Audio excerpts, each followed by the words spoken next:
Sir Papa Dudut. Good day po sa inyo at sa mga katulad kong avid listeners ng Barangay Love Stories. Ako nga pala si Jo Marie, 28 years old at nagtatrabaho bilang graphic artist sa isang commercial company sa Pasay, Metro Manila. Nadiskubre ko ang programa ninyo noong pandemic at aminado akong kinahiligan ko na ang pakikinig sa inyo maparadyo man o sa online. Paborito ko ang mga kwento ng pag-ibig na ibinabahagi ng mga kabarangay natin, lalo na yung mga torpeng letter sender na katulad ko. Sumulat ako sa inyong programa para ikwento ang karanasan ko sa pag-ibig na nangyari noon lang nakaraang taon ng 2024. Kaka-27 ko pa lamang noon at sa edad kong yon ay wala pa talaga ako nagiging girlfriend. Torpe kasi talaga ako. Mahiyain dahil may pagka-introvert. Sumubok din naman akong manligaw kaso ay bokya. Busted dahil average looking lamang ako. O yung bang hindi masyadong gwapo pero hindi rin naman pinag-iwanan ng mundo. Madalas din akong tinutuksong baduy ng mga pinsan ko dahil sa estilo ng pananamit ko. Hindi kasi ako magaling pumorma saka ayoko rin namang mag-upgrade. Komportable na ako sa maala-jejemon kong style na nauso noong 2010. Dahil doon ay hindi ako magka-girlfriend. Ultimo text message ko kasi ay shortcut ko. Karamihan sa mga babaeng nakikilala ko ay ayaw na pala ng ganon. Minsan ko nang sinukuan ang panliligaw at tinanggap ko na lamang na magiging matandang binata ako. Hanggang isang beses ay may nakilala akong babae sa dating app na nagngangalang Paula. Sinabi ko sa sarili ko na huling beses ko nang susubukang maghanap ng girlfriend at tiyempo naman dahil dumating si Paula sa buhay ko. Isang linggo kami nag-usap sa Messenger bago kami nag-decide na magkita at aminado ako na nalaglag talaga ang pangako sa lupa pagkakita ko sa kanya, Papa Dudut.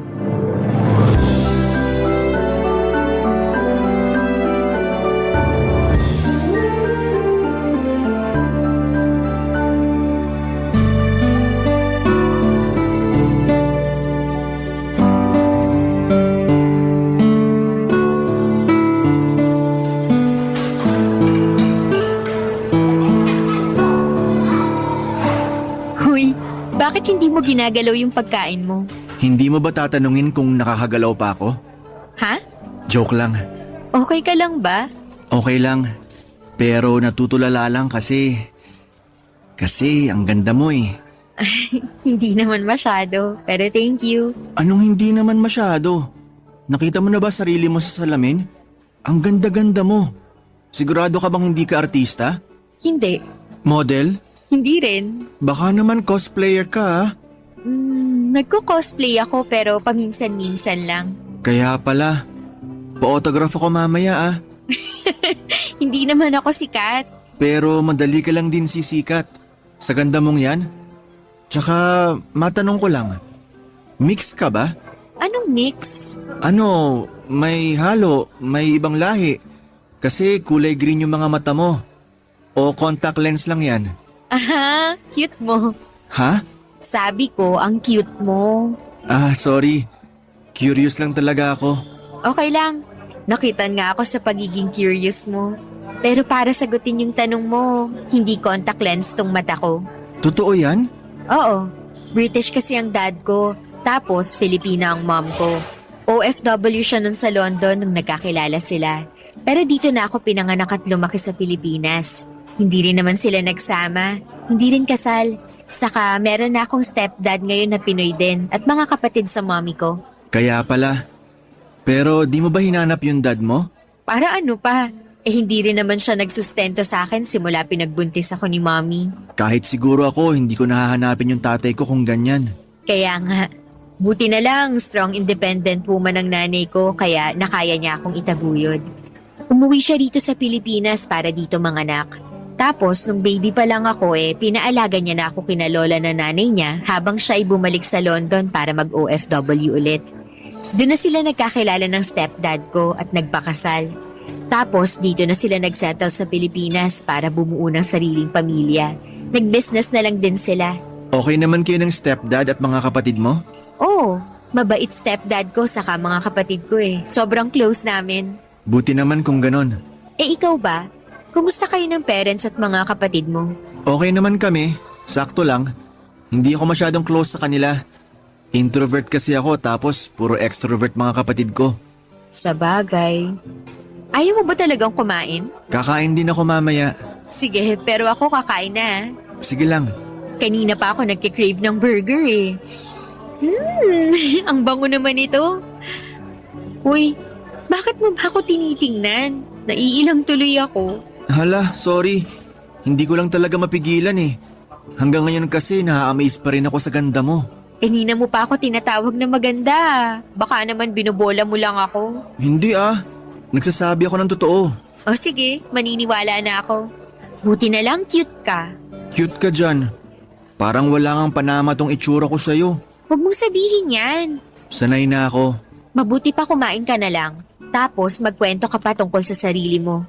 Nako, parang wala naman ako makakwento tungkol sa sarili ko. Sabi ko nga, introvert ako. Meron pa rin namang ginagawa ang mga introvert, di ba? Oo, meron. Kaya nga magkwento ka lang, makikinig ako.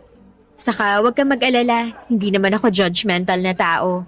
Basta mabait ka sa akin, magiging mabait din ako sa'yo. Salamat. Buti ka pa.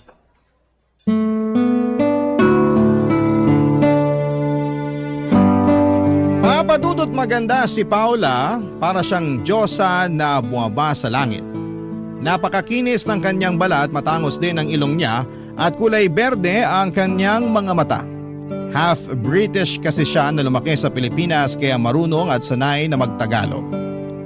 Bukod doon ay mas matangkad din siya sa akin, nasa 5'2" lamang ang height ko samantalang 5'5" naman ang sa kanya. Bigla tuloy ako nahiya sa itsura ko ng gabing yon at hindi naman sa minamalit ko ang sarili ko kahit na literal na mas maliit ako kay Paula. Pero nakakasilaw kasi ang ganda at tangkad niya. Tapos ako ay simpleng tao lamang. Ang totoo ay gusto ko na sanang i-ghost si Paula pagkatapos ng pagkikita namin yon. Feeling ko kasi ay hindi kami bagay pero paano ko naman gagawin yon kung siya mismo ang panay chat sa akin. Sinabi niya na nag-enjoy raw siya sa date namin. Na masaya daw ako, kausap at cute. Natuwa naman ako sa mga sinabi niya at naisip ko na baka hindi naman siya katulad ng iba kong nakadate na babae na puro judgmental at ang hanap ay literal na gwapo na katulad ng mga lalaki na nasa cover book ng pocketbook. Nagpatuloy ang pag-uusap namin ni Paula sa Messenger hanggang sa napaamin niya akong nagugustuhan ko na siya.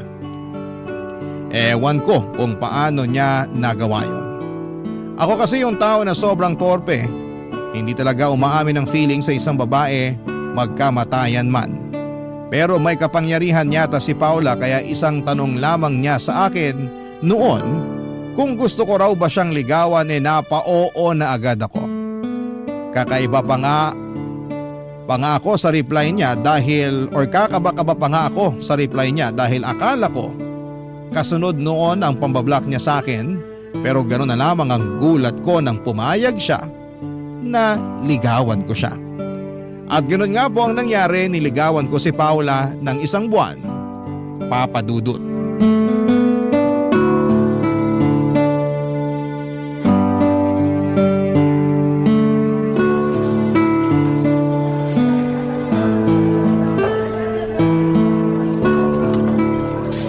Tapos na ba?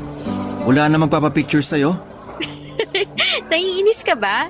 Hindi naman. Hindi raw, pero kita kaya dyan sa salubong mong kilay. Inis ka eh. Ay, sinong di maiinis? Dami nagpapapicture sa'yo. Kaliwat kanan. Kung sino-sino pang random na mga lalaki. Meron din namang nagpa-picture ng mga estudyanteng babae ah. Isama mo pa sila. Kumalma ka lang, okay? Paano kakalma nakakapiko na sila? Date natin to. Pero ang labas parang meet and greet nyo. Puro pa picture rito, puro pa autograph doon. Nakapila pa talaga sila. Kumalma ka lang sabi, pwede. Saka di naman sila nakapila, iilan lang din sila. Iilan ba yung 3 estudyanteng babae? 2 binata na taga-kabilang table pa yata? Isang matandang lalaki na uugod-ugod na pero pinilit maglakad para lang makapagpa-picture sa'yo. Hindi ka naman artista. Hindi nga, pero ikaw nga no nagpa-autograph pa sa akin, di ba? Nagpa-autograph ba ako? Oo kaya, nung sinabi kong nagko-cosplay ako pero di naman sikat, sabi mo pa-autograph. Pero hindi mo naman ako binigyan ng autograph noon. Tapos sila ganaw mo na lang kadali bigyan? May kasama pang picture. Bakit ka ba nagagalit? Eh sila, yun lang naman nakuha sa akin. Ikaw nga kachat mo ko, kadit, nililigawan. Anong problema dun? Ah, yung totoo? Oo, sabihin mo para alam ko yung dahilan bakit ka naiinis dyan. Nanliliit kasi ako. Ha? Bakit naman? Sa itsura ko. Dahil pangit ako tapos ikaw maganda. Ha? Saan naman ang galing yan? Kanina kasi may isang lalaki na pinaurong ako kasi masyado raw akong malapit sa'yo. Kung nakapila raw ako para magpa-picture sa'yo, dun daw ako sa dulo kasi pangit ako. Nakaharang daw ako. Talaga? Isa ba yun sa nagpa-picture sa akin? Oo. Sana sinabi mo para pinagsabihan ko. Mali naman yun. Kasama kita, kadate. Hindi ka lang kung sino para patabihin niya sa kung saan. Saka Jo Marie, hindi ka pangit. Ang cute mo kaya. Pwede ba? Wag mo na akong utuin. Sobra ka naman, hindi kaya kita inuuto. Baka sinasabi mo lang yan kasi naaawa ka sa akin. At bakit naman ako maaawa sa'yo? Ewan ko. Siguro dahil kinuwento ko na di pa ako nagkaka-girlfriend dahil nga torpe ako. Mahiyain tapos ganito lang itsura ko. Aminin man natin o hindi, malaking factor talaga yung itsura sa inyong mga babae. Sobra ka naman. Nagsasabi lang ako ng totoo. Kaya nga nagtataka ako bakit mo ako pinayagang manligaw sa'yo. Umamin ka nga sa akin, Paula. Ano nga aminin ko? Sigurado ka ba talagang gusto mo akong ligawan ka? Oo naman, isang buwan mo na nga akong nililigawan, di ba? Oo, pero napapaisip lang ako na baka pinagtitripan mo lang ako. Na hindi mo talaga ako gusto. Sinabi mo lang na nagugustuhan mo na rin ako para hindi ako masaktan o malungkot. Hindi ha. Sinabi kong gusto rin kita kasi yun ang nararamdaman ko. Okay lang naman. Na ano? Nasabihin mo na yung totoo. Para habang maaga pa di na ako umasa. Tsaka sino lang ba ako sa itsura kong to? Parang wala pang babae na sumeryoso sa akin. Ewan ko sa'yo, Jo Marie. Nakakainis ka naman eh. Bakit ka naiinis dyan? Nakuha mo pa talagang magtanong, naririnig mo ba yung sarili mo? Una, hindi lahat ng babae pare-pareho. Yun bang gwapo lang ang hanap? Ibahin mo ko sa kanila. Pangalawa, hindi ka nga sabi pangit. Alisin mo nga yun sa isip mo. Mahirap. Lalo na buong buhay ko may nasasabi ang ibang tao sa akin. Ultimo sa pananamit ko at kung paano ako mag-text o mag-chat. Kaya nga dapat mas lalong di ka magpa-apekto. Ako nga walang sinabi tungkol sa pananamit mo at kung paano ka mag-text o mag-chat. Ang mahalaga sa akin yung personality mo. Diba, sabi ko sa'yo, masaya ka kausap at nag-enjoy ako nun sa unang date natin. Oo. Totoo yun. At ngayon ko na lang ulit naramdaman yung ganong pakiramdam. Basta hindi ko mapaliwanag. Kaya nga kinulit kita ng kinulit nun at pinaamin na baka nagugustuhan mo na rin ako. Ako kasi gusto na kita kahit hindi pa tayo nagkikita nun. Pwede ba yon? Oo naman. May mga tao na hindi pa laging looks ang hanap. Merong mga katulad ko na sa personality nakatingin. Kaya nga sobrang saya ko nung sinabi mong gusto mo ko. At nung niligawan mo ko, alam ko na sa sarili ko na gusto kitang sagutin. Ha? Sinasagot na kita, Jo Marie. Pumapayag na akong maging girlfriend mo. Papadudod sobrang saya ko na kulang na lang ay magtatalon ako sa tuwa nang sagutin ako ni Paula. Kumbaga'y pakiramdam ko, ako na yung pinakagwapong lalaki sa mundo dahil meron akong magandang girlfriend. Feeling ko ay day ko pa ang nanalo sa loto ng gabing yon. Agad-agad ako nag-status sa Facebook na in a relationship kay Paula at nag-post ng picture namin na magkasama habang magka-holding hands sa timeline ko. Mabilis na pinutakte ng likes at heart reaction ng naturang picture. Meron ding nag-wow pero may mga loko akong kaibigan na tumawa. Ang random lang ng isang tiyahing ko na nag-angry pero wala na akong pakialam sa kanila. Basta sobrang saya ko ng mga panahong yon at panis sa mga nag-akala na hindi na ako magkaka-girlfriend dahil pangit ako at baduy manamit. Sa isip ko ay parang gusto kong pakainin ng buhangin ang mga pinsang kong tumukso sa akin simula pagkabata dahil sa itsura ko. Walang panama sa mga jowa nilang mukhang tambay lang sa kanto ang maganda at sexy kong girlfriend na si Paula, Papa Dudut. Barangay Love Stories. Barangay Love Stories. Papa Dudut, aaminin ko na bukod sa pagiging torpe ay sakto lang ang looks at baduy manamit insecure din po akong tao. Unang-una na doon syempre dahil sa pisikal kong katangian. Bukod sa sakto lang ang tangkad, patpatin din ang pangangatawan ko. Kahit malakas naman akong kumain ng kanin ay hindi talaga ako tumataba. Kalansay nga ang tawag sa akin ng mga mapanukso kong pinsan at palaging bangkay ang role na ginagampanan ko sa mga play namin noong high school. Nung una ay wala lang sa akin yon, nakala ko ay katuwaan lang pero habang nagkakaedad ako, mas naunawaan ko na kinukutya nila ako. Kaya ganoon na lamang ang saya ko nang sagutin ako ni Paula, nakabaliktaran ko ng personality. Bukod sa mabait, confident siyang tao, siguro kasi buong buhay niyang hindi niya naranasang maging average looking. Mag-iisang linggo na kami sa relasyon namin nang mag-decide si Paula na gusto na niya akong ipakilala sa pamilya niya. Bali, in-invite niya ako sa dinner sa bahay nila kasama ang mommy at stepdad niya. Nandun din ang dalawa niyang kapatid na lalaki dahil birthday ng isa sa kanila. Pero laking gulat ko dahil merong asungot na kasama. Walang iba kundi ang ex-boyfriend ni Paula na si Philip, Papa Dudut.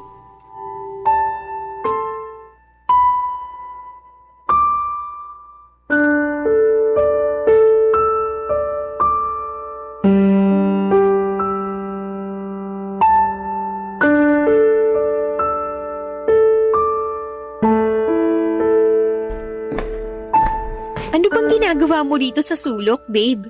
Wag mo nga akong tawaging babe. Naiinis ako. Ha? Bakit naman? Nagtanong ka pa talaga?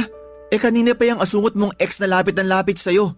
Tapos ikaw hinahayaan mo lang. Wala akong hinahayaan. Saka wala namang ginagawang masama sa akin yung tao.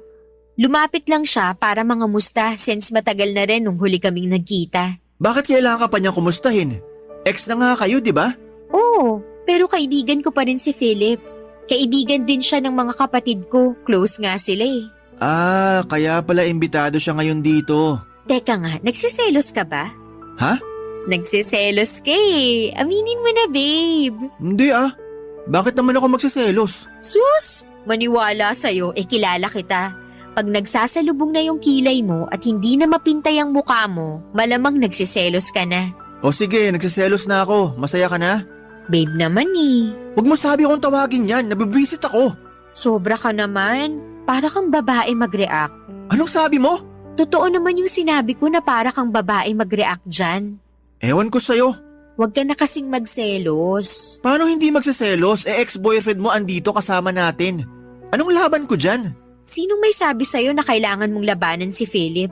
Wala. Pero pakiramdam ko lang. Pwes, mali ang pakiramdam mo. Ikaw na ang may sabi na ex ko na si Philip. Oo, may nakaraan kami pero tapos na yun. Kung nag-uusap man kami ngayon, yun dahil magkaibigan na lang kami. Saka in a relationship na rin siya katulad ko. Talaga? Oo, yun nga yung pinag-uusapan namin kanina pagkatapos naming magkamustahan. Tinanong niya ako kung may boyfriend na ako. Anong sagot mo? Sabi ko meron, ikaw. Buti naman. Anong buti naman? Sinama nga kita rito sa bahay at pinakilala kina mommy at daddy na boyfriend ko. Sorry babe. Masyado lang ako na-insecure dyan sa ex mo. Bakit ka ba kasi nai-insecure? Tingnan mo naman kasi itsura niya, no? Ang gwapong lalaki tapos matangkad din. At close na close sa pamilya mo. Ako, simpleng tao lang. Pinagsasasabi mo dyan, hindi ka ba nakikinig? Boyfriend kita. Pareho kayong gwapo ni Philip. Mas lamang ka nga lang dahil boyfriend kita. Matik na yun. Wala akong pakialam kung matangkad siya kaysa sayo. Okay naman yung height mo eh. Ikaw lang yung masyadong pumapansin na hindi okay. Tungkol naman dun sa closeness niya sa pamilya ko, ganun talaga. Kilala na nila si Philip simula high school kami. Pero hindi naman ibig sabihin no na out of place ka na. Mabait naman sina mommy at daddy. Excited nga sila na makilala ka. Ganun din yung mga kapatid ko. Alam ko naman yun. Mabait nga sila kasi tinanggap nila ako ng maayos dito sa bahay nyo. Kaya nga hindi ka na dapat ma-insecure. Sorry na nga. Hindi ko lang mapigilan. Bago lang kasi lahat to sa akin. Alam mo na, lahat ng nakilala ko hindi naman totoo pinakita sa akin. Lagi pa nila ako iniinsulto. Naiintindihan ko naman, pero maniwala kang hindi lahat ng tao sasaktan at iinsultuhin ka. Sa bagay, Oh, bakit parang malungkot ka pa rin? hindi pa rin kasi ako natutuwa dyan kay Philip. Ayoko pa rin na umaali-aligid siya sa'yo. Hindi naman niya ako inaano. Subukan niya lang talaga. Mata lang niya walang latay. Kailan ka pa naging basagulero? Ngayon pa lang, Relax ka lang, okay? relax naman ako. Basta dapat marunong lang dumistansya ang asungot na yan. Wala namang ginagawa sa'yo yung tao, kaya hindi mo dapat siya tinatawag ng ganyan. Bakit pinagtatanggol mo na siya ngayon? Ewan ko sa'yo, babe. Diyan ka na nga muna. Kakausapin ko lang si mommy. Papadudot, kahit na ilang beses na akong sinaway at inassure ni Paula na matagal na silang tapos ni Philip at pareho na silang walang nararamdaman para sa isa't isa, ay hindi pa rin ako nakampante.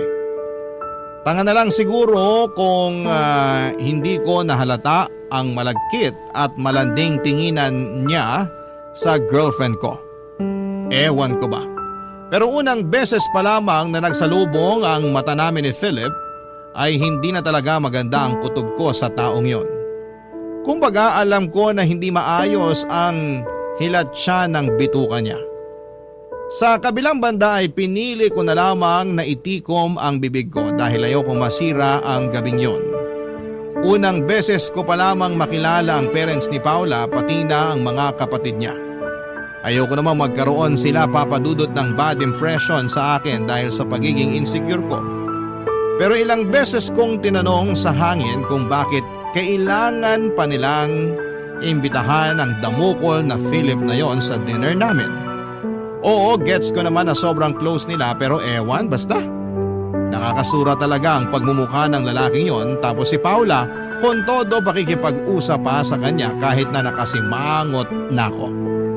Pakiramdam ko tuloy ay walang pakialam ang girlfriend ko sa nararamdaman ko. Kaya nga hindi na lamang ako umiimik hanggat hindi kinakausap. Nagdahilan na lamang ako na masama ang pakiramdam ko para makauwi ng maaga. Nang sumunod na araw ay kinausap ako ni Paula dahil nag-worry siya sa akin ng husto, papadudot.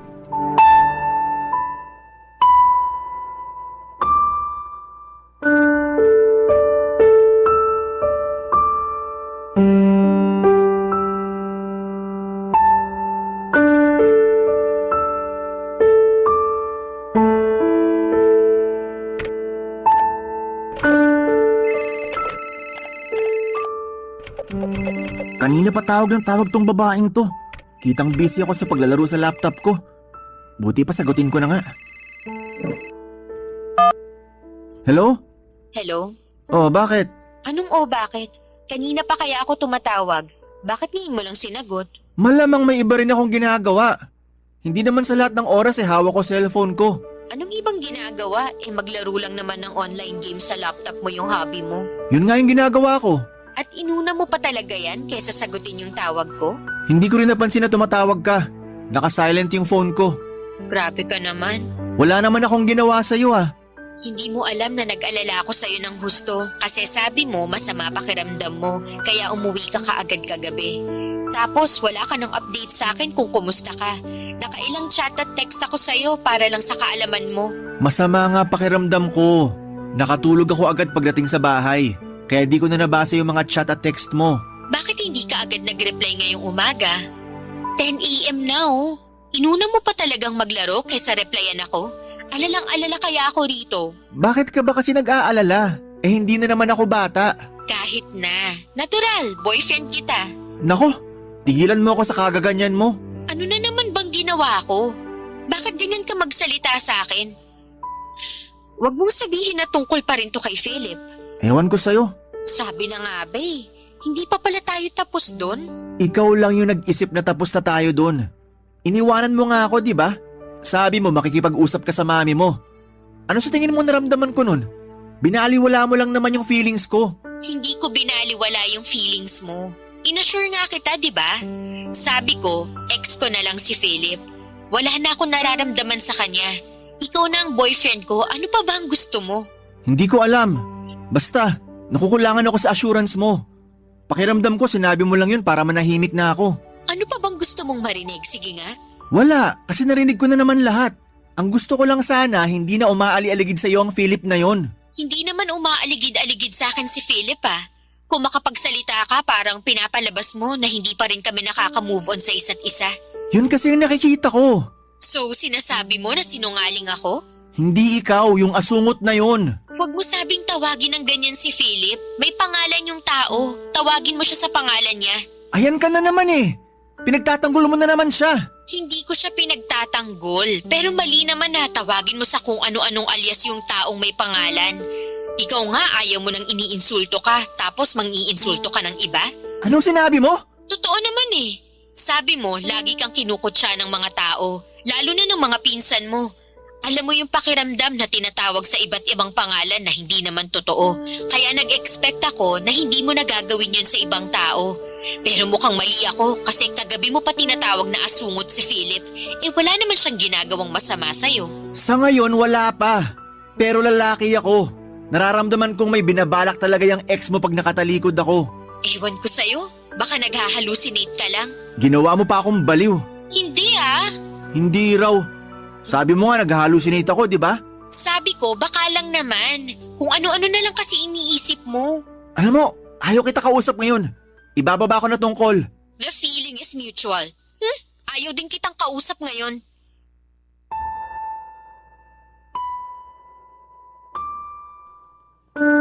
Papadudot, yun ang unang away namin ni Paula at aaminin kong mabigat sa loob ko na makaalita ng babaeng mahal na mahal ko. Pero anong magagawa ko, hindi talaga mawala sa isipan ko ang mga malalagkit na tingin ni Philip sa girlfriend ko. Tapos ang nakakainis pa parang hinahayaan ni Paula na tingnan lamang siya ng ex niya ng ganon. Alam niya na may gusto pa si Philip sa kanya kahit na sinabi niyang in a relationship na ito. Buong araw akong walang natanggap na mensahe kay Paula at doon ako na alarma na mukhang seryoso talaga ang inis niya sa akin. Natakot ako papadudot na baka makipaghiwalay siya sa akin at ma-realize niya na maling-mali ang desisyon niyang sagutin ako. Sino lang ba kasi ako kumpara sa ex-boyfriend niya? Hindi ba? Kumbaga, kalabaw si Philip samantalang ako ay langaw lang na nakadapo sa kanyang likuran. Barangay Love Stories. Barangay Love Stories. Papadudot, nagkaayos din naman kami ni Paula kinagabihan. Ako ang nagsorry kahit na labag sa loob ko na ibaba ang pride ko.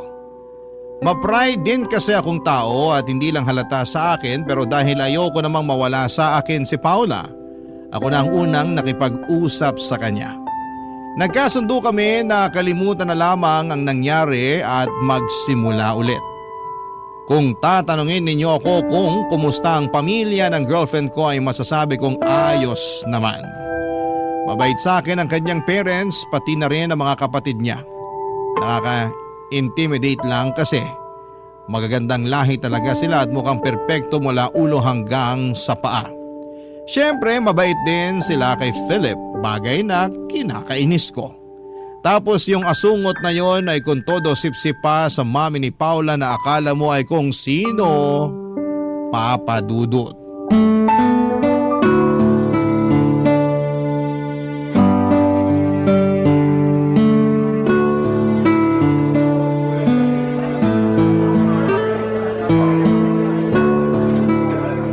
Ang sarap pala ng food nila rito sa cafe na to, no? Oo nga eh. Panalo rin yung mga kape nila. Buti na lang nahanap mo to. Galing-galing talaga ng boyfriend ko. Hindi naman, pero ginalingan ko talaga. Feeling ko kasi kailangan kong bumawi sa'yo dahil inaway kita last time.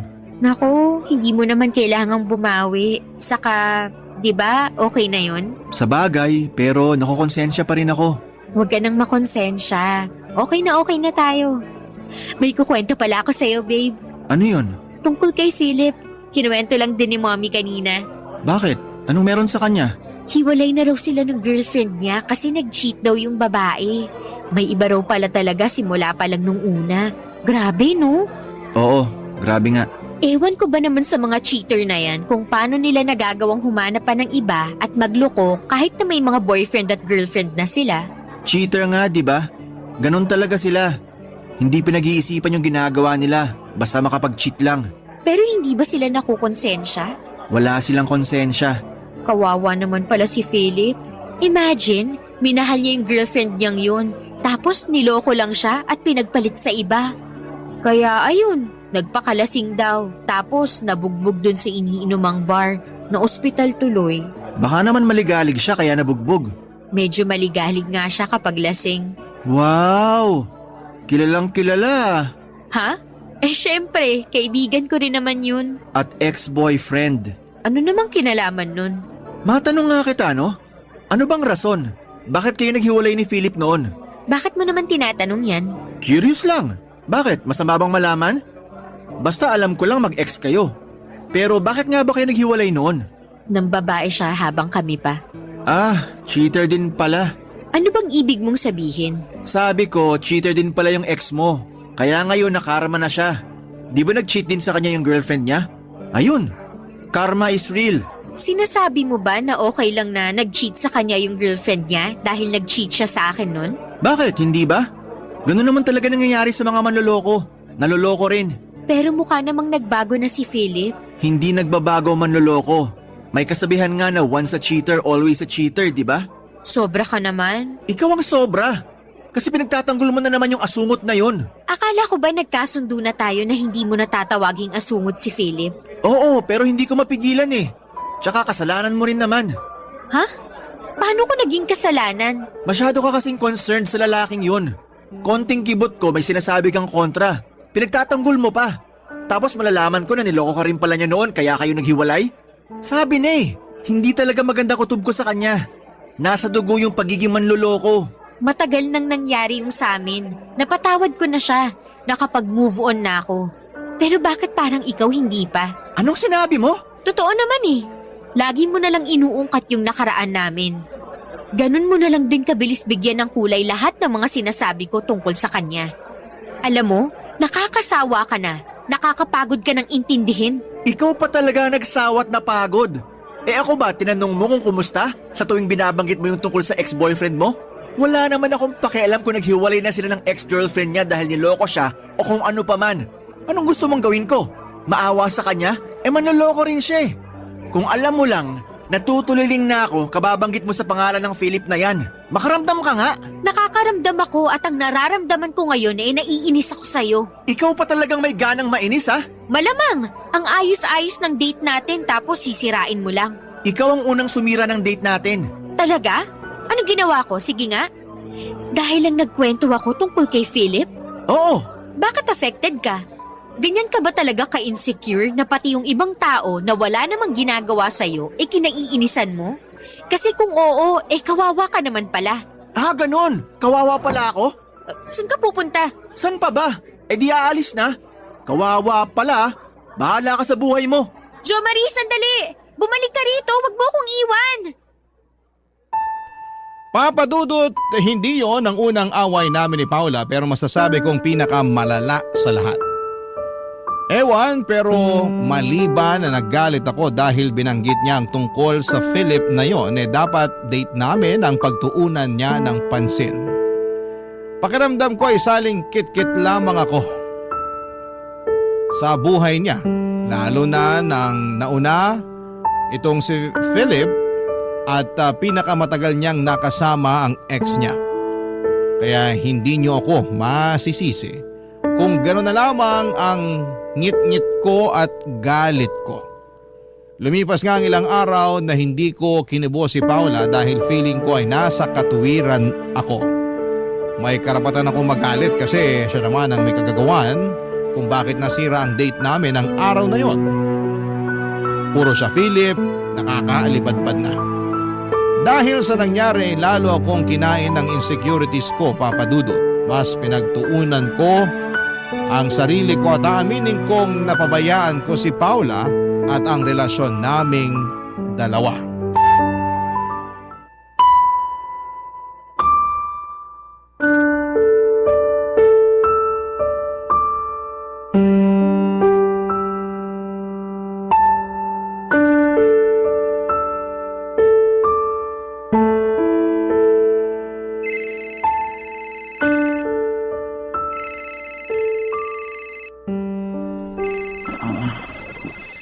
Sino ba to? This oras ng gabi, tawag ng tawag. Sagutin ko na nga. Hello? Hello, babe? Paula? Yes, correct. Buta naalala mo pa ako. Akala ko kasi kinalimutan mo nang may girlfriend ka. Hindi ko kinalimutan. Pero naiinis pa rin ako sa'yo. Wah, sabi na eh. Anong sabi na? Na para kang babae magtampo. Hirap naman ito. Para ako nakipagrelasyon sa kapwa ko babae. Pwede ba tumahimik ka na? Teka nga, lasing ka ba? Hindi naman. Nakainom lang. At bakit ka uminom? Pati ba naman pag-inom? Bawal na pala. Nagtatanong lang ako. Hindi ba halata? Siyempre, malungkot ako. Ilang araw mo na akong hindi kinakausap. Diba sabi ko naiinis pa rin ako sa'yo? Wala pa ako sa mood na kausapin ka. Pero girlfriend mo ko. Hindi ko naman nakakalimutan yon. Kaso anong magagawa ko? Ayoko makipag-usap sa'yo lalo di pa ako okay. Kailan ka pa magiging okay? Di ko alam. Bahala na lang ako sa buhay ko. Hintayin ko na lang kung kailan ka magiging okay, ganon? Hindi ko naman kasalanan kung bakit di ako okay, di ba? Kasalanan mo naman eh. Puro ka kasi Philip. Bakit kaya di na lang kayo yung magsama? Total sabi mo wala na sila ng girlfriend niyang cheater. Pinamimigay mo na ako, ganon? Halata naman na mas gusto mo yung ex mo kaysa sa akin. Kunwari ka pa. Akala mo hindi kita inoobserbahan? Hindi totoo yan. Hindi raw. Lokohin mo lelang mo, Paula. Grabe ka naman sa akin. Kung pagsalitaan mo ako, kung tratuhin mo ako, parang hindi mo ako girlfriend. Tapos ngayon, pinamimigay mo na ako sa iba. Di naman ako magkakaganito kung tiniko mo lang sana yung bibig mo eh. May pasabi-sabi ka pa na tapos na kayo ni Philip, pero puro ka naman banggit sa kanya. Di mo na inisip kung anong mararamdaman ko. Alam mo naman na nai-insecure ako sa kanya, tapos ginagatungan mo pa talaga. Hindi ko naman kasalanan na insecure ka. Saka hindi ka lang kay Philip insecure. Insecure ka rin sa lahat ng tao. Naalala mo yung mga nagpa-picture sa akin nun? Diba nagalit ka sa kanila? Sabi mo, nanliit ka nun. Wala naman silang ginawang masama. Walang ginawang masama, pinaramdam nga nila kung sino lang ako. Parang yung Philip na yan. Alam ko minamaliit niya ako. Palibhasa mas gwapo siya sa akin. Diyan ka magaling. Lagi mo na lang kinukumpara ang sarili mo sa ibang tao. Kahit wala naman silang ginagawang masama sa'yo. Ikaw talaga yung totoong mahilig makipagkumpetensya rito. Tapos pag alam mo na lamang sila, magsi-self-pity ka. Tama ba yun? Hindi ako nagsa-self-pity. Nagsi-self-pity ka. Lagi mo na lang kinaaawaan sarili mo. Akala mo kasi sa'yo lang umiikot ang buong mundo. Feeling mo, damdamin mo lang yung laging mahalaga. Diba sinabi ko na sa'yo na wala akong pakialam sa itsura mo at sa mga bagay na ayaw mo sa sarili mo? Pero hindi ka pa rin naniniwala. At imbis na ayusin mo yung sarili mo para hindi ka na nagkukumpara sa iba, mas lalo kang nagpapakalugmok. Tapos, lagi mo na lang idadahilan yung trauma mo. Ewan ko sa'yo, hirap na akong intindihin ka. Sinubukan ko naman, pero nakakapagod ka na. Ikaw ba, hindi ka ba napapagod intindihin yung sarili mo?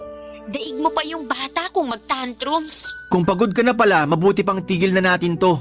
Yan talaga solusyon mo, imbis na ayusin tong relasyon natin? Yung maghiwalay? Hindi ko na alam paano pa aayusin yung relasyon na hindi naman ako sumira. Wow! Pambihira! Ibang klase ka talaga. Hindi ka lang ma-pride at mahilig mag-self-pity. Pa-victim ka rin. Tumahimik ka na ah. Nakakasakit ka na sa mga sinasabi mo.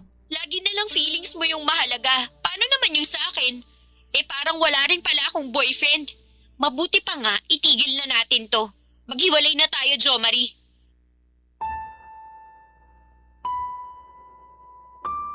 Papadudod siraulo na akong siraulo pero hiniwalayan ko si Paula ng gabing yon sa tawag lang. Sobra akong nasaktan sa mga sinabi niya sa akin.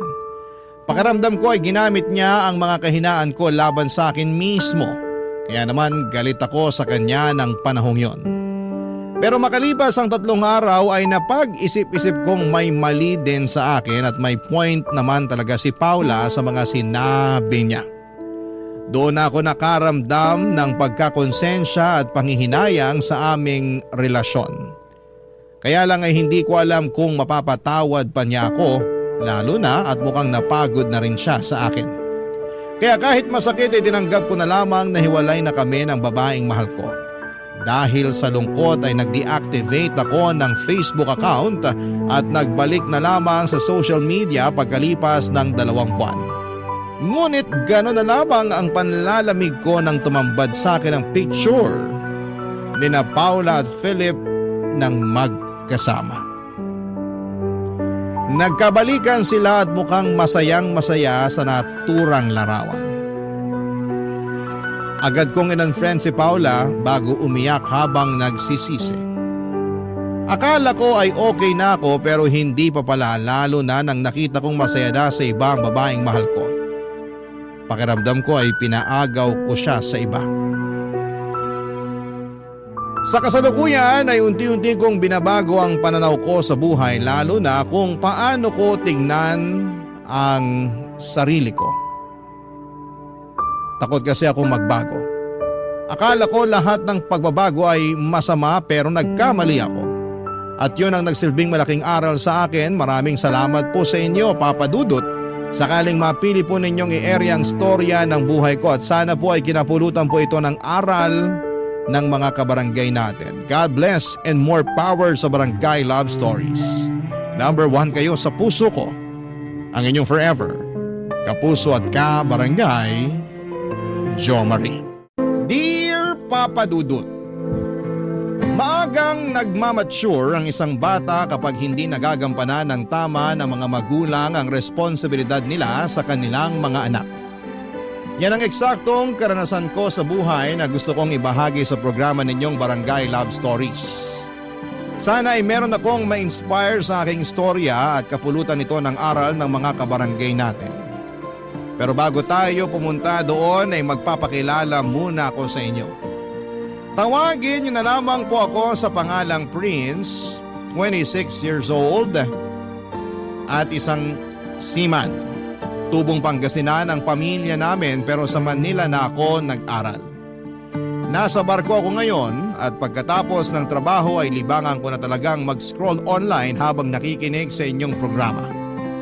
Nakakawala kasi ng homesick at naaaliw ako sa mga istoryang tinatampok ninyo. Sa katunayan, nahawaan ko na nga sa pagkahilig kong makinig sa inyong programa ang kaibigan at katrabaho ko na Pinoy din. Tapos isang beses ay nabanggit niya na subukan ko raw magpadala ng kwento sa inyo dahil pang teleserye daw ang buhay ko. Pero bago ako nag-email sa inyong istasyon ay pinag-isipan ko muna yon ng mabuti. Magsisimula ang lahat noong 19 years old pa lamang ako. Noong time na yon ay papunta ako sa bahay ng tiyahin ko na kapatid ni nanay na nasa Maynila para doon tumira habang nag-aaral. Doon din kasi ako nakahanap ng part-time job bilang pump attendant sa isang 24/7 gasoline station malapit sa lugar na yon. Bali nakapasok ako doon sa tulong ng tiya ko na may kakilala na nagtatrabaho doon. Pero dahil nga laking probinsya ako at hindi sanay sa buhay lungsod, ay aminado akong natatakot pa ako at nag-aalala. Papa Dudut.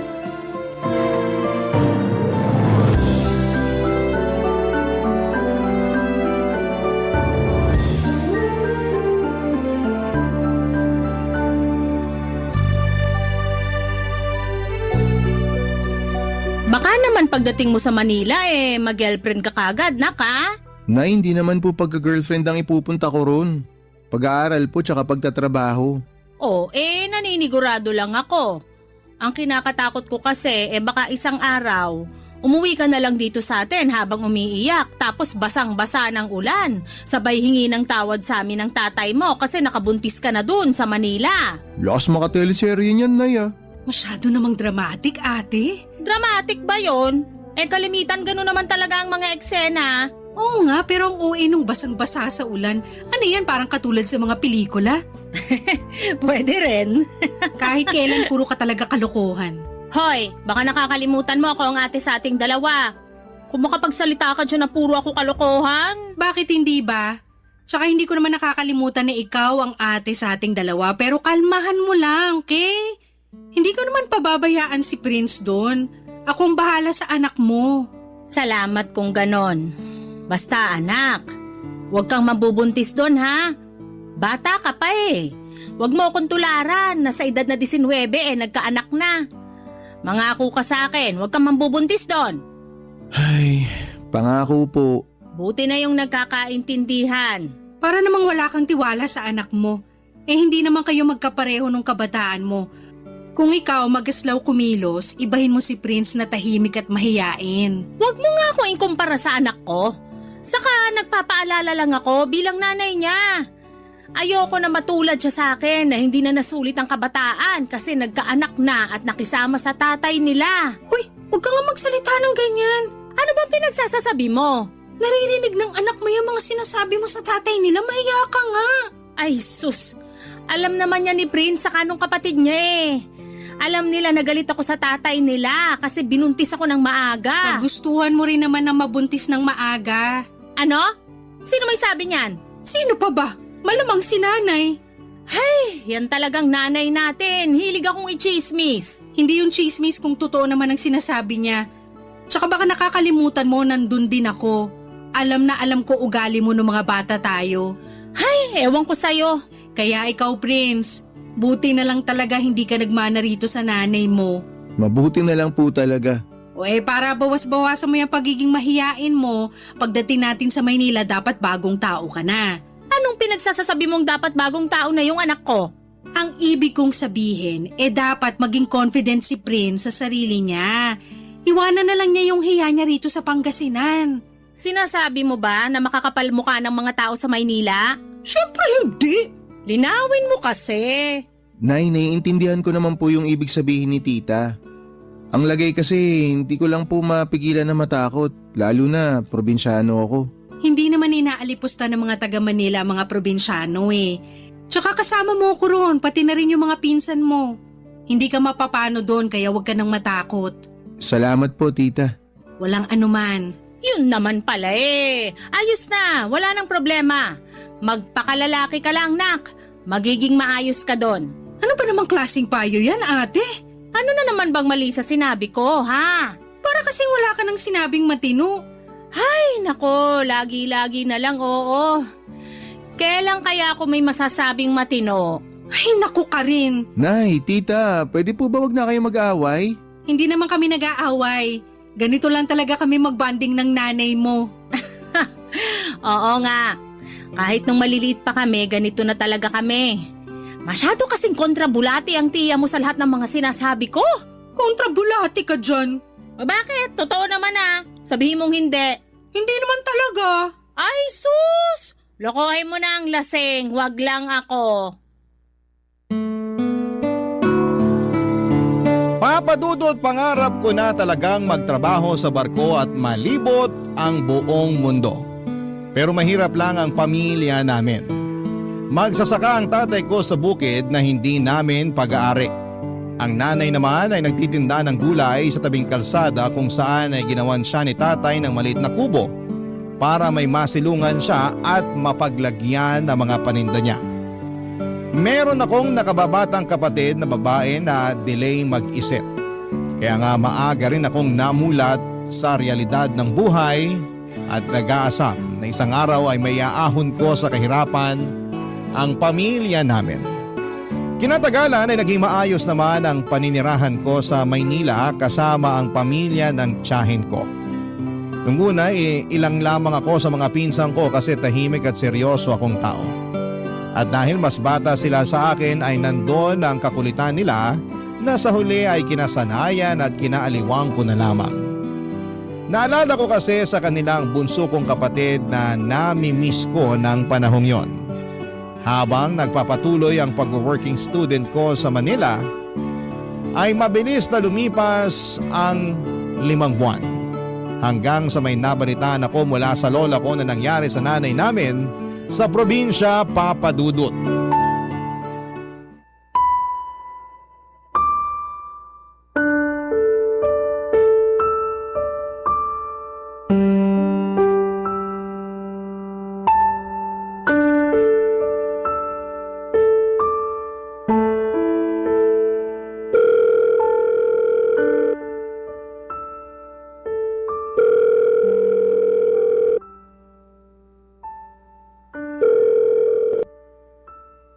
hello, Nak. Hello, Nay. Kamusta ka dyan sa Maynila? Ayos naman po ako rito. Bakit ka napatawag? Nay, may nabalitaan po kasi ako galing kay Lola. Tungkol po sa inyo. Pambihira naman si nanay, pati dyan sa Maynila nakakarating ang chismis. At kailan ka ba nahilig sa chismis? Alam niyo naman po na wala akong kahilig-hilig sa chismis, kaya nga po napatawag na ako sa inyo para kumpirmahin kung totoo ba'y nakarating na balita sa akin. Ano ba kasi yon?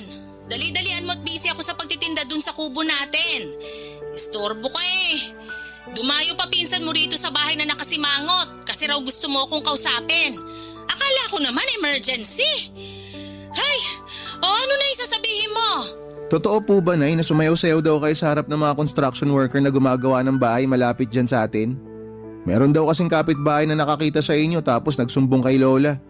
Ang kwento pa ni Lola, nung sinipul-sipulan daw kayo ng mga construction worker, mas lalo pa kayong ginanahan magsayaw. Ano kasi, Nak? O ba't ganyan kayo sumagot, Nay? Ibig sabihin totoo nga. Oo, pero... Anong pero? Kayo naman, Nay, hindi na kayo nahiya sa mga ginagawa nyo. Wala namang nakakahiya sa ginawa ko. Sumayaw lang naman ako, di naman ako naghubad. Nakakahiya po na sinisipulan kayo ng mga construction worker tapos sinayawan nyo sila. Imbis na mabastusan kayo, ginanahan pa kayo na magsayaw lalo. Hindi ko naman naririnig yung sipol nila. Ang naririnig ko noon yung malakas na tugtog ng radyo nila. Kaya di ko na napigilang mapagiling. Saka alam mo naman na talentado ako sa pagsasayaw, di ba? Sayang, walang nakamana sa inyong magkakapatid. Palibasa, parehong kaliwa ang mga paa nyo. Nay, pwede ba wag nyo ibahin yung usapan? Hindi ko naman iniiba eh. Magkarugtong pa rin yung pinag-uusapan natin. Ay, ewan ko sa inyo, Nay. Para kayong bata akong umasta. At ikaw, para kang matanda umasta. Biruin mo, tumawag ka lang para sermonan ako? Pambihira. Baka nakakalimutan mo ako pa rin ang nanay sa ating dalawa rito. Anak lang kita, kaya bakit mo ako pinagsasabihan, ha? Nag-aalala lang naman ako sa inyo, Nay, kaya ako kayo pinagsasabihan ng ganito. Ayoko lang na mabastos kayo ng kung sino-sinong lalaki dyan sa atin. Walang nambabastos sa akin dito, no? Subukan lang nila kung di ko sila sinuntok sa mga mata nila. Naku, papangahan ko rin sila at aapakan ko pagkalalaki nila. Mabuti na po yung nagkakaintindihan tayo. Aba, talaga namang nanay mo ako, ha? Huwag mo na ako ulit tatawagan kung ganyan lang sasabihin mo. Kahit na concerned ka pa sa akin, sinasabi ko sa'yo, matanda na ako para malaman ang tama at mali. At sa pagkakaalam ko, walang mali sa ginawa ko. Kung natuwa sa akin yung mga construction worker at napasipol pa sa sayaw ko, edi mabuti. At least naaliw ko sila. Nakapagbigay saya tong nanay mo. Kung ganong klase ng pagpapasaya po yung sinasabi nyo, mabuti pa wag na lang. Ikaw naman, masyado kang konserbatibo.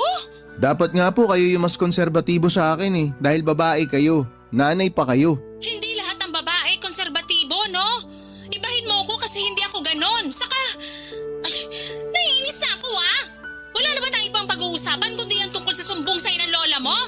Kasi kung oo, abay sinasayang mo lang laway ko. Ay, sorry po, Nay.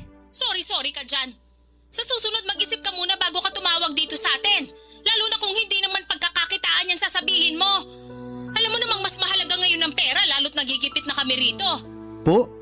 Di ba kapapadala ko lang sa inyo nung nakaraang linggo? Magkano lang ba yun? Sige nga. Akala mo sandamakmak yung pinadala mo kung makapagtanong ka ng ganyan.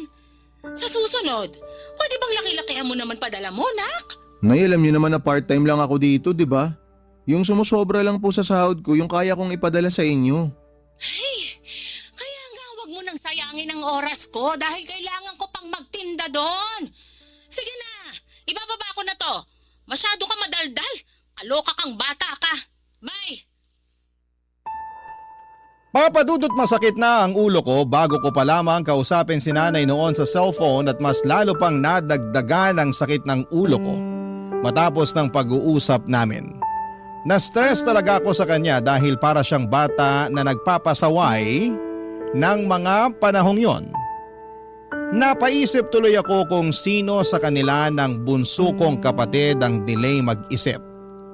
Kaunting background lang sa nanay ko, 19 years old pa lamang siya nang pinanganak ako. Kaya naman 38 years old pa lamang siya ng panahong yon. Base sa mga kwento ni Lola at ng tiyahin ko.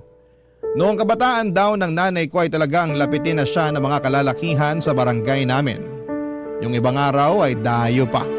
Maganda kasi si nanay kaso'y magaslaw kumilos kaya laging tinatawag na maharot ni lola. Pero nagbago ang lahat nang nabuntis siya ni tatay at pinagsama sila sa iisang bubong. Bata pa lang ay naririnig ko na ang madalas na pagtatalo ng mga magulang ko. At ang dahilan noon ay ang paninisi ni nanay kay tatay dahil maaga raw siya nitong binuntis. Kaya hindi na niya nasulit ang kanyang pagiging dalaga. Barangay Love Stories. Barangay Love Stories. Papa Dudut, hindi regular na umuwi sa bahay namin si tatay dahil malayo ang bukid na pinagsasakahan niya. Madalas stay-in siya sa maliit na kubo na tinayo niya doon ng 2 o 3 araw. Kaya naman kami lang 3 ni nanay at nakababata kong kapatid na babae ang magkakasama noon sa maliit naming bahay. At nung umalis nga ako, si nanay na lamang at ang kapatid ko ang naiwan. Alam ko naman na walang perpektong pamilya kaya sobra ang lungkot ko sa mga balita na nakarating sa akin tungkol sa pamilya namin. Bukod kasi sa nauna na naming pinagtalunan ni nanay sa cellphone ay may nalaman pa ako mula kina lola na dahilan kung bakit nagngingit-ngit ako sa galit ng panahon na yon. Nakarating din kasi sa kaalaman ko na hinahayaan lang daw ng nanay namin na mag-boyfriend ang kapatid ko kahit na minor de edad pa lamang siya. Bilang kuya, nagwo-worry ako ng husto para sa nakababata kong kapatid kaya nga tinawagan ko ulit si nanay para kumprontahin at tanungin tungkol sa iba pang balita na nakarating sa akin, Papa Dudut.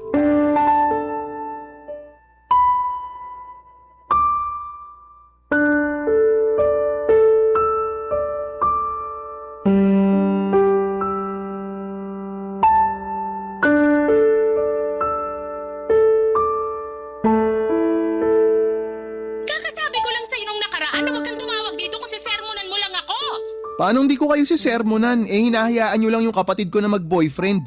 Sabi ni Lola, kayo pa raw yung promotor na makipagrelasyon na siya. Oh, ano naman? Matanda na rin naman yung kapatid mo, no? Anong matanda na yung sinasabi nyo, Nay? 16 years old pa lang yung kapatid ko. Noong panahon namin, matanda na yung 16 years old.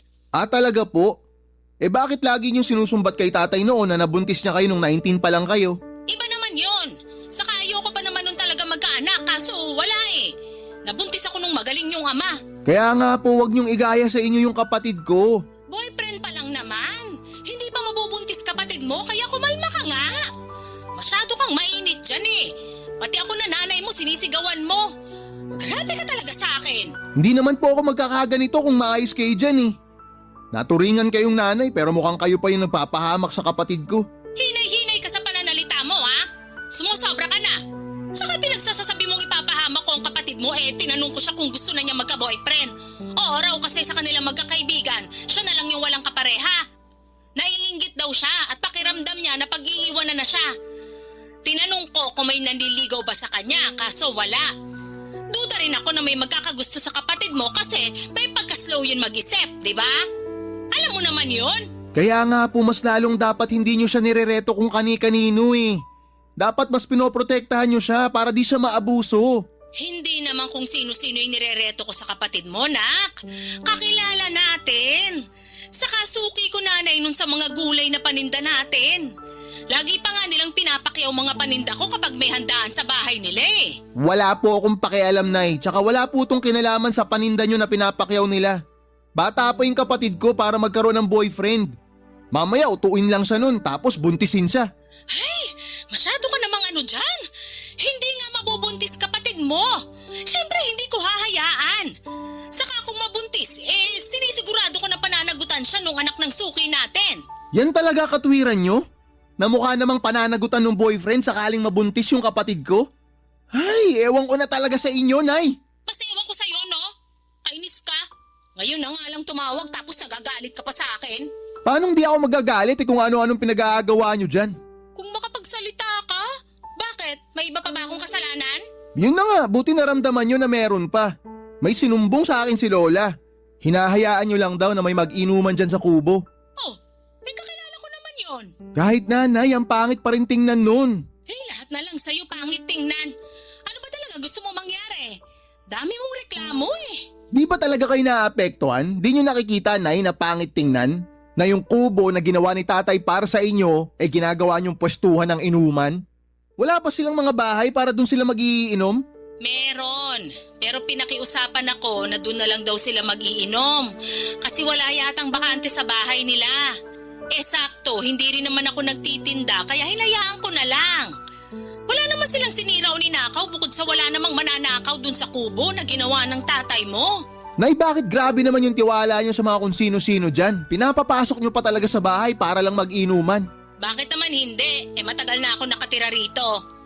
Baka nakakalimutan mo na dito na ako pinanganak at lumaki sa barangay natin.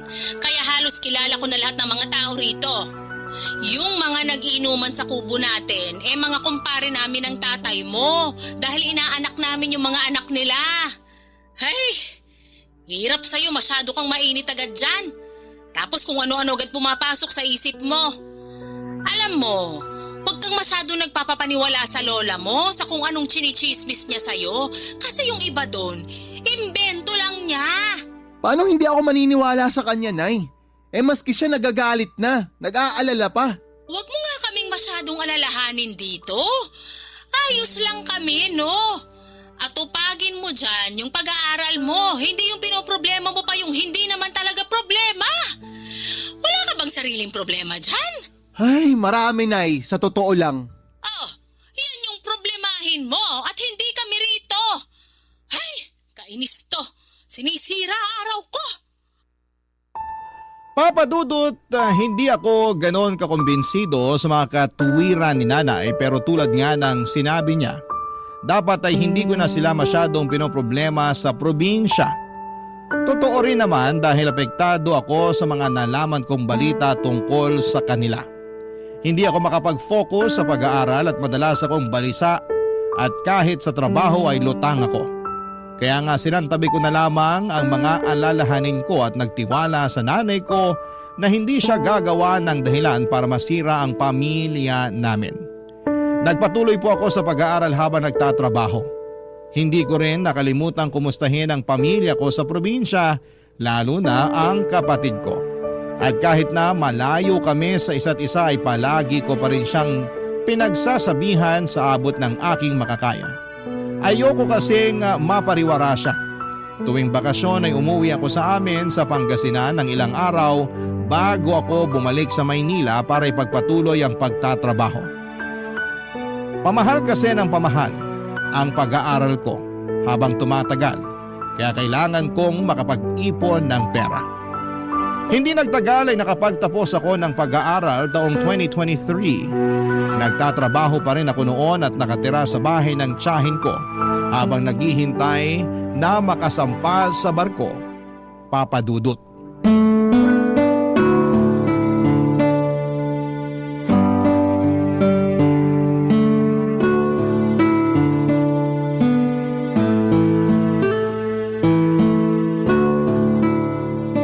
Pasensya ka na, Prince, kasi hindi pa natutuloy yung sampa mo sa barko. Nagkaproblema kasi yung kakilala ko kaya hindi ka pa may lakad sa agency nila. Okay lang po yun, tita. Wala naman po tayong magagawa kung yun po yung nangyari. Oo biglaan kasing pagkakasakit niya pero nangako naman siya na pag gumaling siya, aasikasuhin daw niya agad yung requirements mo. Yun pa lang po na gusto niya akong tulungan, tita. Malaking bagay na po yun para sa akin. Kaya nagpapasalamat po ako ng marami. Sa ngayon maghintay na lang muna tayo at magdasal na wag masyadong tumagal yung proseso. Yun po yung ginagawa ko kahit na sobra akong pinipressure ni nanay. Bakit? Anong ginawa ng nanay mo? Tawag po siya ng tawag sa akin. Tanong ng tanong kung kailan daw po ako makakasampa. Gusto na raw po niya kasing ipagawa yung bahay namin. Tapos nung binalita ako na wala pa, na kailangan pang maghintay, kung ano-ano pong masasakit na salita yung sinabi sa akin. Aba talaga naman yung nanay mo, Prince! Gusto mo bang tawagan ko yan para pagsabihan? Sumusobra na akala mo kung sino. Wag na po, tita. Mag-aaway lang kayo ni nanay pag nagkataon. Hayaan nyo na. Awayin ko talaga yung nanay mo mo dahil mali na i-pressure ka niya at pagsalitaan ng masasakit. Pero naisip ko po na tama rin naman po yung mga sinabi niya. Bakit? Ano bang sinabi niya? Na mahina raw po ako dumiskarte kaya po ako napag-iiwanan. Ang layo na po ng usad ng mga kaklase ko eh. Nabanggit ko kasi na yung ibang mga kabatch ko nakasampa na ng barko. Sira ulo pala yung nanay mo eh. Halatang walang alam sa mundo. Kalmahan niyo lang po muna tita. Tsaka may kiusap po sana ako na wag naman po kayo magsalita ng ganyan tungkol kay nanay. Sorry pero nakakainis eh. Akala niya siguro napakadali ng kalakaran sa pagsampa ng barko. Bakit hindi niya muna alamin bago kanya pagsalitaan ng ganyan? Kapi ko na babae, nako. Baka desperado lang po talaga siya na mapagawa yung bahay namin. Nung nakaraan po kasi nagreklamo siya na grabe na raw po yung tulo ng bubungan. Hindi na kaya ng mga panapal na ginagamit ni tatay. Kailangan na raw po talagang palitan. Tsaka tita, alam niyo naman po 'di ba na pangarap ko po talaga na maipaayos yung bahay namin. Oo naman. Bata ka palang nakita ko na sa'yo na determinado kang umasenso sa buhay. Kaya nga hindi na ako nagdalawang isip na tulungan ka noon. Pero kalmahan mo lang. Huwag ka masyadong gigil kasi kadalasan pag nagmamadali ang isang tao, madalas dun pa nagkakamali. Tsaka ilang buwan pa lang naman ang nakakalipas simula nakagraduate ka. Kahit paano may kinikita ka naman dun sa trabaho mo. Naniniwala ako na ang oportunidad ay nandyan lang sa malapit. Hindi ka malalagpasan nun. Salamat po talaga tita. Gumaan po yung pakiramdam ko dahil sa mga sinabi niyo. Walang anuman. Basta maniwala ka lang sa mga sinabi ko kasi kahit paano dumaan din ako dyan. Talaga po? Oo. Mahilig kasi akong magmadali sa buhay. Sabi nga ng lola mo masyado raw akong padalos-dalos mag-isip at magdesisyon. May ilan din kasi akong pagkakamali. Pero buti na lang marunong pa rin akong bumangon at magpatuloy sa buhay. Tapos, unti-unting binago ko yung disposisyon ko. Naghinay-hinay ako. Nakisabay sa agos pansamantala. Kumalma para makapag-isip-isip kung tama ba na gawin ko ang isang bagay o hindi. Masasabi ko naman na nung ginawa ko yun nagtagumpay ako sa buhay. May mga natupad akong pangarap. Aminado po ako na medyo nagmadali nga po ako tita.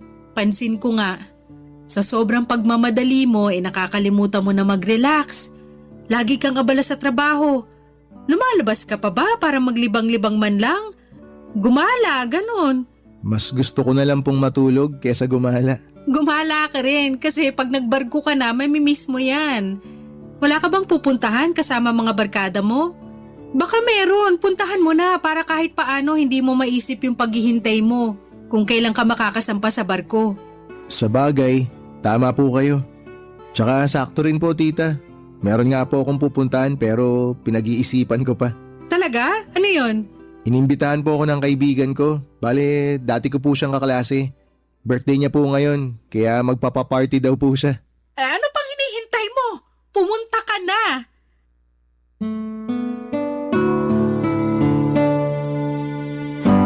Papadudot na lungkot talaga ako noong hindi natuloy ang pagsampa ko sa barko pero buti na lamang at dinamayan ako ng tiyahin ko. Malaki ang utang na loob ko sa kanya dahil siya na ang tumayong magulang ko habang nasa Maynila at nag-aaral pa lamang ako noon. At kahit nag-graduate na ako ay hindi pa rin siya napagod na tulungan ako. Kaya nga sinabi ko sa sarili ko na balang araw ay ibabalik ko ang mabubuti niyang ginawa sa akin. Habang naghihintay kung kailan ako makakasampa ay sinunod ko ang payo ng tiyahin ko na maglibang muna at pumunta sa naturang birthday party ng kaibigan at dati kong kaklase sa college. Sa naturang party na yon ay nakilala ko ang pinsan niyang babae na aminado akong nagustuhan ko kagad sa unang pagkikita pa lamang namin. Hindi nagtagal ay niligawan ko siya at makaraan ng 2 buwan ay sinagot na niya ako. Masaya ako dahil nagkaroon ako ng inspirasyon para magpatuloy at magsumikap sa buhay, Papa Dudut.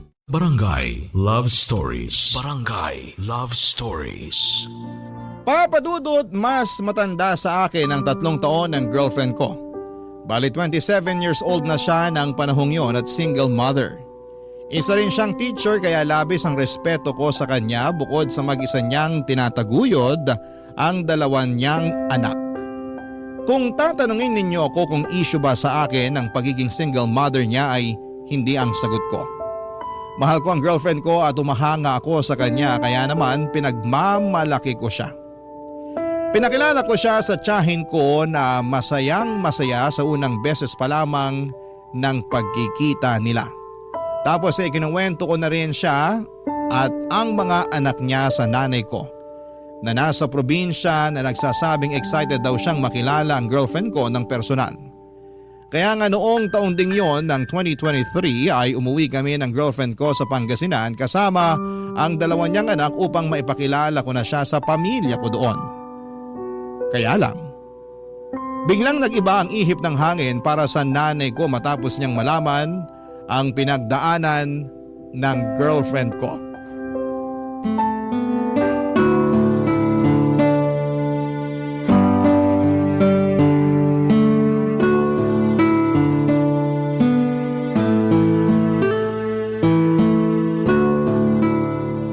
Ay, nak. Lika muna dito sa kusina. Mag-usap muna tayo. Tungkol saan po yung pag-uusapan natin, Nay? Dyan sa girlfriend mo. Ilang taon na nga ba uli siya? Sorry nag-uulyanin na yata ako. 27 na po siya. 3 taon pala tanda sa'yo. Tapos may 2 ng anak? Opo. Yun lang. Bakit, Nay? May problema po ba doon? Wala. Pero nagulat lang ako. Saan po kayo nagulat? Na meron na po siyang mga anak? Oo. Pero di po ba nabanggit ko naman na po sa inyo na single mom siya? Oo nga. Pero anong magagawa ko kung nagulat pa rin ako? Sa kakala ko nagbibiro ka lang pero totoo pala. Bakit naman po ako magbibiro tungkol sa bagay na yun? Kaya nga pero... Bakit siya pa?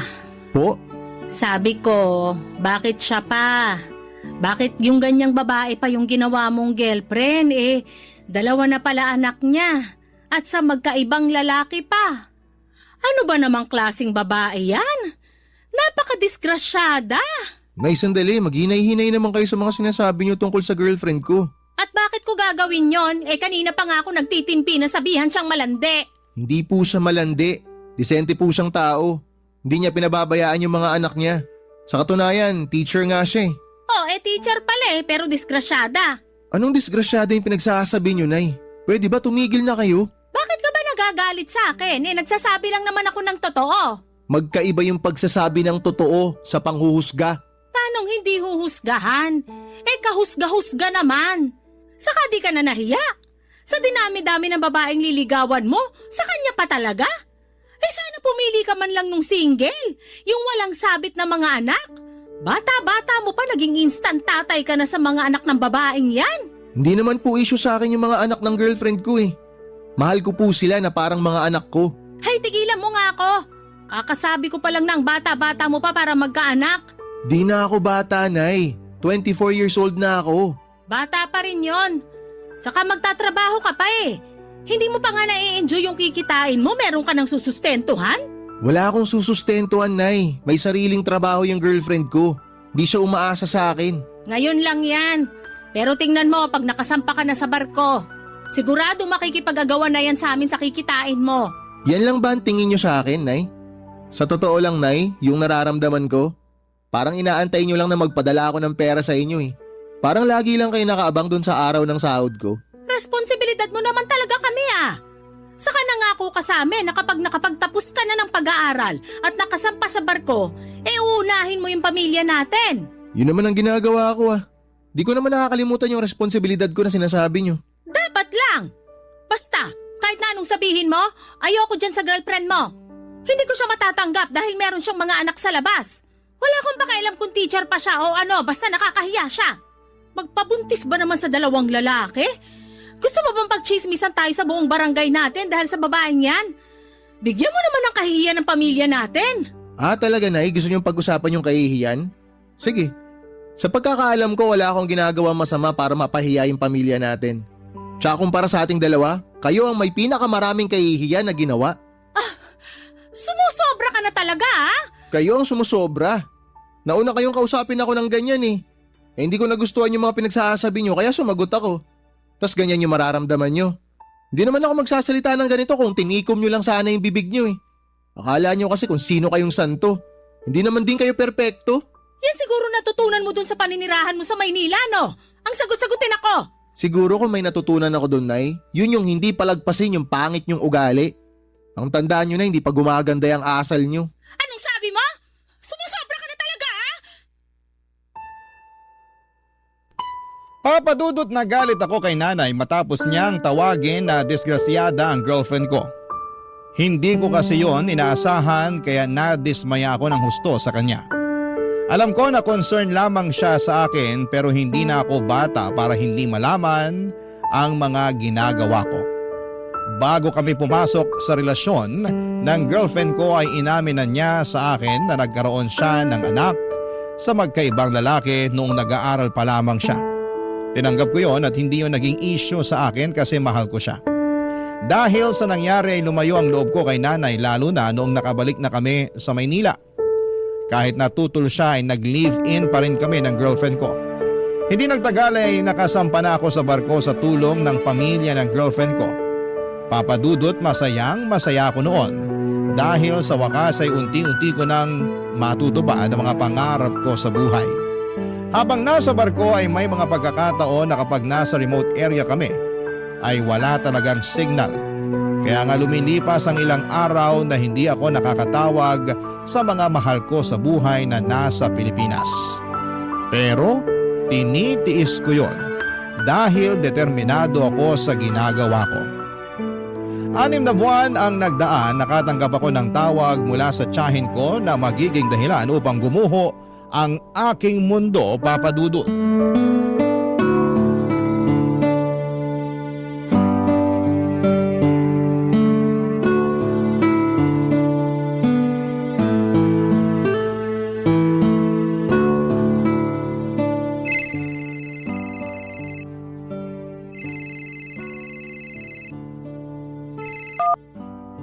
Hello po, tita. Hello, Prince.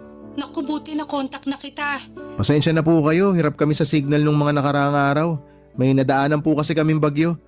Nakadaong kami ngayon, tita, kaya may signal dito. Kaya nga buti na lang sinwerte rin. Nung nakarang araw pa kasi kita gustong makausap. May ibabalita kasi ako. Tungkol saan po, tita? Si tita naman, sabihin nyo na, ano po ba yon? Tungkol sa nanay mo. Ano pong meron sa nanay ko? May nangyari po ba? Meron siyang kagagahan na ginawa pero kami-kami lang ang nakakaalam. Hindi to alam ng tatay mo kaya sana kumalma ka lang muna, ha? Tita, hindi ko po maipapangako nakakalma ako. Depende po yan sa sasabihin nyo. Pasensya ka na, problema agad ang pumungad sa'yo. Pero naisip ko kailangan mo kasi itong malaman. Kaya nga po sabihin nyo na, tita, ano po bang ginawa ni nanay? Nahuli kasi siya ng lola mo na may kinakalantaring iba dun sa kubo nyo na pinaglalagyan ng panindan yung gulay. Namukhaan daw ng lola mo yung lalaki at hindi yun yung tatay nyo. Ha? Sino po yung lalaki, tita? Suki ng nanay mo, yung kumpare niya, Kuno. Sigurado po ba kayo dyan? Baka naman po namalikmata lang si lola. Hindi lang daw niya kasi isang beses na huli na may milagrong ginagawa doon pa mismo sa kubo sa kalaliman ng gabi. Mga 3 beses na raw. Syempre wala dyan yung tatay niyo, di ba? Kaya ayun, malayang nagagawa ng nanay niyo yung gusto niyang gawin. Hindi ko akalain na magagawa yan ni nanay. Hindi na siya nahiya. Pero hindi lang yun ang nangyari na dapat mong malaman kasi meron pa na sa tingin ko mas malaking problema eh. Ano po yung mas malaking problema na yan, tita? Buntis ang nanay mo. Buntis siya? At naniniwala kami ng lola mo na hindi sa tatay mo yung bata sa sinapupunan niya. Kasi pinaako ni ate sa tatay niyo yung bata. At sinabi niya na anak nila yon kahit hindi. Kaya nga ang alam ng tatay niyo nabuntis niya ang nanay niyo. Tita, hindi ako makapaniwala na magagawa ni nanay yun kay tatay. Na magagawa niya yun sa pamilya namin. Nakakahiya. Ako nga rin eh. Hindi ko lubos maisip paano niya nasikmura na magpagalaw sa iba may asawa siyang tao. Sorry kung ngayon ko lang sinabi sa'yo. Sumitsyempo pa kasi ako eh. Baka kasi pag uwi mo rito magulat ka na lang bigla na may kapatid ka na nang wala sa oras. Tapos nito lang din sinabi sa akin ni nanay yung totoo. Sinubukan daw niyang itago matapos siyang pakiusapan ni ate na huwag magsusumbong sa tatay niyo. Kinumpronta kasi siya ni nanay at pinaamin sa kasalanan niya. Kaya nagkaaminan sila. Hindi lang daw talaga kinaya ng konsensya ng lola mo na pagtakpan ng nanay niyo. Kaya sinabi niya sa akin. Ako naman sinabi ko sa'yo. Hindi ko po alam kung ano sasabihin, tita. Gulat na gulat pa rin ako sa binalita niyo eh. Parang hindi pa siya napoproseso ng utak ko. Ang bilis kasi ng mga pangyayari. Pasensya ka na kung binigyan pa kita ng alalahanin dyan sa barko. Sana pala tinikom ko na lang yung bibig ko. Hindi, ayos lang po yun, tita. Mabuti nga po at naglakas kayo ng loob na sabihin sa akin eh. Mas maganda po talaga na nalaman ko na kung ano yung totoo. Para hindi ako mukhang tanga pag uwi ko dyan. Napapaniwalain nila ako na anak nila ni tatay yung dinadala niya. Hindi ko rin alam kung anong pumasok sa isip ni ate. Kung bakit siya nagkaganon. Kung kailan siya tumanda tsaka siya gumawa ng mga bagay na ganyan. Buong akala namin ng lola niyo natuto na siya sa mga karanasan niya pero mukhang hindi pa rin pala. Papadudot pagkatapos ng pag-uusap naming yon ng tiyahin ko ay hindi ko na napigilang mapahagulhol dahil sa sama ng loob sa nanay ko. Paulit-ulit ko siyang tinatanong sa isipan ko kung bakit niya nagawa sa pamilya namin ang ganong klase ng bagay. Hindi na ba niya mahal si tatay? Hindi na ba niya kami mahal ng kapatid ko kasi kung mahal niya kami ay magpapakatino siya? Ang sakit-sakit na malayo ako sa mga mahal ko sa buhay pero kailangan kong magsakripisyo para mabigyan sila ng maayos at maginhawang buhay. Tapos ganong klaseng balita lamang ang malalaman ko. Sa katunayan ay parang nagkatroma na nga ako sa tuwing tatawag ang tiyahin o lola ko sa cellphone dahil ang nasa isipan ko ay baka may kung ano na namang pangit na balita ang sasabihin nila sa akin. At hindi nga ako nagkamali dahil 2 buwan ang nagdaan ay nalaman ko na lamang na nakunan si nanay at namatay ang baby sa kanyang sinapupunan. Ayon sa tiyahin ko ay naging sensitibo raw ang pagbubuntis niya at dinugo siya ng husto. Kaya nung araw na yon ay nawala rin sa kanya ang anak niya sa ibang lalaki. Alam ko na masakit yon para kay nanay pero noong nalaman kong labis na nagluluksa si tatay sa pagkawala ng anak na hindi naman sa kanya galing ay bigla na lamang akong kinain ng matinding konsensya. Hanggang ngayon, iniisip ko pa rin kung isusumbong ko sa tatay namin ang kataksilan ng aming nanay. Maraming salamat po Papa Dudut sakaling mapili po ninyong i-area ang storya ng buhay ko at sana'y mapayuhan po ako ng mga kapuso natin kung dapat ko pa bang sabihin sa tatay ko ang nalalaman ko. Noong nakaraang umuwi kasi ako sa Pangasinan ay kitang-kita ko na nagluluksa pa rin ang tatay ko sa anak ni nanay sa ibang lalaki kahit na ilang buwan na ang nagdaan. Pagkatapos noon ay lalong lumalim ang galit ko sa nanay ko dahil sa kasalanan na ginawa niya sa amin. Hanggang dito na lamang po ang sulat ko and more power and God bless sa inyong istasyon. Ang inyong forever kapuso at kabarangay, Prince.